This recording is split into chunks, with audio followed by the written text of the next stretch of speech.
৯ দফা ছিল কিন্তু আসলে আলটিমেটলি ১ দফা। একেকদিন একেকজনের নামে এবং একেকজনের আইডিয়া থেকে কর্মসূচিগুলো যেত। কোটা সংস্কার আন্দোলন মূলত শুরু হয়েছিল ৫ জুন তারিখে, যেদিন হাইকোর্ট এই পরিপত্র বাতিলের রায় দেয়। সেই দিন আমাদের আন্দোলন শুরু হয় এবং সেই মাসের ৯ তারিখ আমাদের একটা আলটিমেটাম ঘোষিত হয় সরকারের প্রতি যে ৩০ জুনের পর থেকে আমাদের কিন্তু আন্দোলন শুরু হবে। সরকার এর মধ্যে যেন এই যে পরিপত্র অবৈধ ঘোষণা করে যে রায়টি দিয়েছে সেটি যেন বাতিল করে। তারপর আপনারা জানেন ১লা জুলাই থেকে আমরা প্রথমে রাজুতে বসি। জুলাইয়ের ২ তারিখ কিন্তু আমরা শাহবাগ দখল করি। এরপর আস্তে আস্তে আন্দোলন বেগবান হতে থাকে।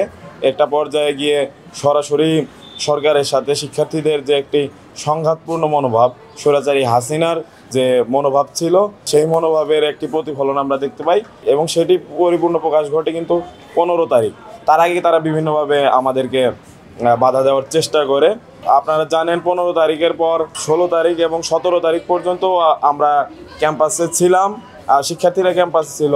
১৭ তারিখের পর আমাদেরকে ক্যাম্পাস থেকে বের করে দেওয়া হয় প্রশাসনের সহায়তায় এবং ফ্যাসিস্ট হাসিনার যে দোসর ভাইস চ্যান্সেলর ছিল, সেই ভাইস চ্যান্সেলরের প্রত্যক্ষ মদদে আমাদেরকে বের করে দেওয়া হয়। তারপর থেকে কিন্তু আন্দোলনটা আসলে ঢাকা বিশ্ববিদ্যালয় কিংবা পাবলিক বিশ্ববিদ্যালয় কেন্দ্রিকতা ছেড়ে আস্তে আস্তে গণ অভ্যুত্থানের দিকে যেতে থাকে। আমরা বিভিন্ন কর্মসূচি বিভিন্ন সময় পালন করেছি। সেই কর্মসূচিরই ধারাবাহিকতায় আমরা যখন আসলে একটা সময় অনুভব করি যে আমরা এই সরকারের সময়ে আমরা বাইরে খুব একটা নিরাপদ না, তখন কিন্তু আমরা একটা নিরাপদ আশ্রয়ে যাই এবং নিরাপদ আশ্রয় থেকে আন্দোলনটা আমরা পরিচালনা করতে থাকি। সেই মুহূর্তে আসলে আমাদের যারা ডিবি হেফাজতে ছিলেন, যারা সিনিয়র, তাদের সাথে আমাদের কোনো যোগাযোগ ছিল না।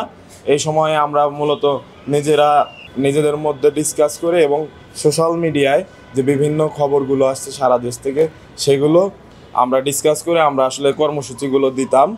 তারই ধারাবাহিকতায় প্রত্যেকে আমরা যারা কর্মসূচি দিতাম একেকদিন একেকজনের নামে এবং একেকজনের আইডিয়া থেকে কর্মসূচিগুলো যেত। সেখানে আমিও কর্মসূচি দিয়েছি।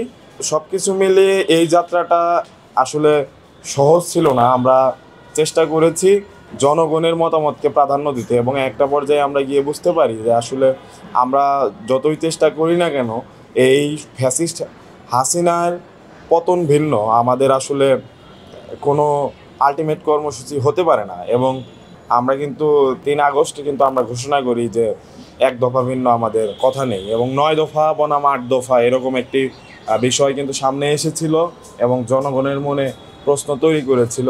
আসলে জনগণের উদ্দেশ্যে একটা কথা আমরা বলতে চাই, সেই ৯ দফা ছিল কিন্তু আসলে আলটিমেটলি ১ দফা। সেই ৯ দফায় কিন্তু স্বৈরাচারী হাসিনার ক্ষমা চাইতে হবে প্রকাশ্যে এবং দায় স্বীকার করতে হবে, সেই কথাটি কিন্তু উল্লেখ ছিল। মানে স্বৈরাচারী হাসিনা যদি ৯ দফার প্রথম দফা সেটি যদি মেনে নেয়, একটা দফায় যদি মেনে নেয়, তার মানে তার কিন্তু ক্ষমতায় থাকার যে লেজিটিমেসি সেটি আর থাকে না। তো সেখান থেকে জনগণের দাবি ছিল স্পষ্টভাবে ১ দফা এবং সেটি ঘোষিত হয় শহীদ মিনার থেকে। তারপরে বাকিটুকু ইতিহাস এবং আমরা বলতে পারি যে আমরা এই ইতিহাসের প্রত্যক্ষ সাক্ষী। সমন্বয় করার জন্যই কিন্তু আমরা বিভিন্ন জায়গায় জেলায় সফরগুলোতে গিয়েছি এবং তাদেরকে একত্র হওয়ার জন্য আহ্বান করেছি, জাতীয় ঐক্যের ডাক দিয়েছি, কারণ রাষ্ট্র পুনর্গঠনের জন্য জাতীয় ঐক্যের বিকল্প নেই। কিন্তু কোথাও একটা হয়তো সমন্বয় অভাব হয়তো আছে, আমরা বুঝতে পারি। কারণ সমন্বয়হীনতা থাকার কারণেই হয়তো বাংলাদেশে এই মুহূর্তে এত বড় বড় ঘটনাগুলো ঘটার সুযোগ পাচ্ছে। আপনারা দেখেছেন বিভিন্ন সময়ে ঢাকা বিশ্ববিদ্যালয়, রাজশাহী বিশ্ববিদ্যালয়, জাহাঙ্গীরনগর বিশ্ববিদ্যালয়, এগুলো ক্যাম্পাসের ভিতরে অনেকগুলো অকারেন্স ঘটেছে যেগুলো আসলে চিন্তারও বাইরে। অনেক জায়গায় দেখতে পাচ্ছি অনেকের প্রত্যক্ষ মদদে কিংবা প্রশাসনের প্রত্যক্ষ ছত্রছায়ায় বিভিন্ন জায়গায় আওয়ামী লীগের পুনর্বাসন করা হচ্ছে, এরকম কিন্তু আমাদের কাছে তথ্য প্রমাণ আছে এবং সেটি বিভিন্ন জায়গায় গেলে আমরা দেখতে পাবো যে আসলে ঘটনা সত্যি। কারণ ফ্যাসিস্টের যে দোসর, ফ্যাসিস্ট পালিয়ে গেলেও কিন্তু ফ্যাসিস্টের দোসরেরা এই দেশে আছে এবং তারা কিন্তু বিভিন্ন রূপ ধরে তারা কিন্তু আসার চেষ্টা করছে। তো আমরা দেখতে পাচ্ছি যে বিভিন্ন জায়গায় তারা ছদ্ম রূপে আছে এবং এই থাকাটাই দিন শেষে কি বাংলাদেশের জন্য কাল হয়ে দাঁড়াচ্ছে কিনা সেটি আসলে প্রশ্নের ব্যাপার, এবং সেই প্রশ্ন যদি আমরা তুলি সেইখান থেকে আমরা বলতে পারি সেই প্রশ্নের সূত্র ধরে বাংলাদেশে এই মুহূর্তে শিক্ষার্থীদের সাথে সরকারের কোথাও একটা মিসকমিউনিকেশন হচ্ছে, এবং এরই সুবাদে ফ্যাসিস্টরা মাথাচাড়া দেওয়ার সুযোগটা পাচ্ছে। তবে আশা করি শীঘ্রই সরকার এই যে মিসকমিউনিকেশনের জায়গাটুকু সেটি পুষিয়ে নেবে, এবং সেক্ষেত্রে আমি মনে করি আবারও আগের মতো শিক্ষার্থীরা যে রকম ঐক্যবদ্ধ ছিল আবারও ঐক্যবদ্ধ হওয়ার সুযোগটা পাবে।